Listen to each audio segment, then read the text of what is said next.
नमस्कार दोस्तों, dark tales by Shiva पर आपका स्वागत है।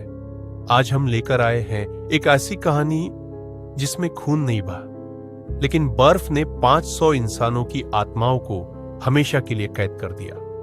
उत्तराखंड के त्रिशूल पर्वत के बीच 16,500 फीट की ऊंचाई पर एक छोटी, ठंडी और डरावनी लेक है, जिसे दुनिया रूपकुंड लेक ऑफ 500 स्केलेटन्स के नाम से जानती है।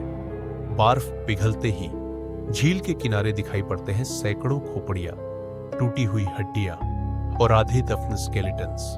और इतना ऊंचा, इतना सुनसान इलाका जहां इंसान रह भी नहीं सकता, वहां अचानक 500 लोग मर कैसे गए? आज हम उसी का सच जानेंगे। 1942 ब्रिटिश फॉरेस्ट रेंजर एच के मधवाल पेट्रोल पर था। उसने झील के पानी में कुछ काला तैरता देखा।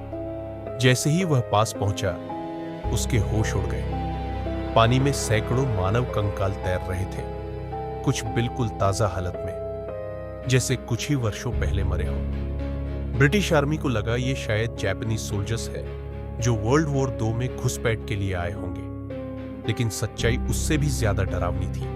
डीएनए टेस्ट किया गया और शॉकिंग परिणाम मिला।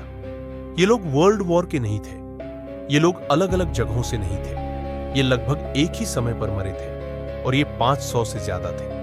और फिर 2004 में सबसे बड़ा सच सामने आया। डीएनए से पता चला कि ये 2 अलग अलग ग्रुप्स थे। एक royal family group, Rajwada style कपड़े, महंगे गहने, और दूसरा कॉमन लोकल्स, साधारण गांव वाले। मतलब ये एक रॉयल यात्रा का हिस्सा थे। स्केलेटल रिसर्च ने दिखाया कि लगभग सभी स्केलेटन्स की खोपड़ी पर भारी गोल चोट थी।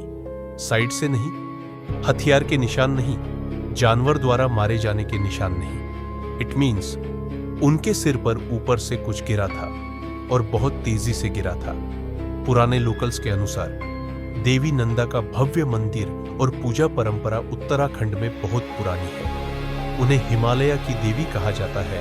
वो पृथ्वी, प्रकृति और रक्षा की देवी मानी जाती है। उनके क्षेत्र को पवित्र, सुरक्षित जोन माना जाता है। लोगों का विश्वास है कि जो लोग बिना अनुमति, अहंकार या अपमान के साथ पहाड़ों में प्रवेश करते हैं, उन पर देवी नंदा नाराज हो जाती है। उनके अनुसार वह जगह शापित है और उस श्राप की वजह से ने ही उन पर लाइटनिंग और पत्थरों की बारिश की। कोई भी उस श्राप से बचकर वापस नहीं गया। मॉडर्न साइंस की थ्योरी कहती है उस दिन अचानक ओले पड़े, लेकिन साधारण नहीं, क्रिकेट बॉल के आकार के ठोस बर्फ के पत्थर जो जोर से गिरकर लोगों के सिर फोड़ते गए और 500 लोग उसी क्षण ढह गए। किसी को भागने का मौका तक नहीं मिला। आज भी रूपकुंड लेक के आसपास सैकड़ों फुटप्रिंट्स मिले हैं जो झील की तरफ जाते हैं, लेकिन एक भी फुटप्रिंट वापसी का नहीं मिलता। Like they walked in alive but never return.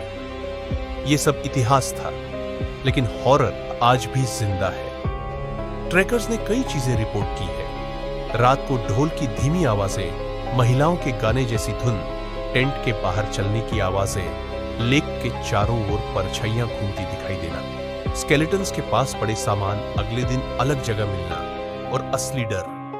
कई ट्रैकर्स ने बोला, हमने बार बार अपने पीछे किसी को चलते महसूस किया, लेकिन पीछे मुड़कर देखने पर कोई नहीं था। लोकल लोग कसम खाते हैं, जो भी रूपकुंड से कुछ लेकर जाता है वो इंसान लौट तो आता है, लेकिन उसकी जिंदगी बर्बाद हो जाती है, क्योंकि रूपकुंड सिर्फ एक झील नहीं है, ये 500 अधूरी आत्माओं की समाधि है। आपका क्या मानना है? ये एक प्राकृतिक आपदा थी या देवी नंदा का श्राप जिससे कोई भी नहीं बच पाया? कमेंट में जरूर लिखें।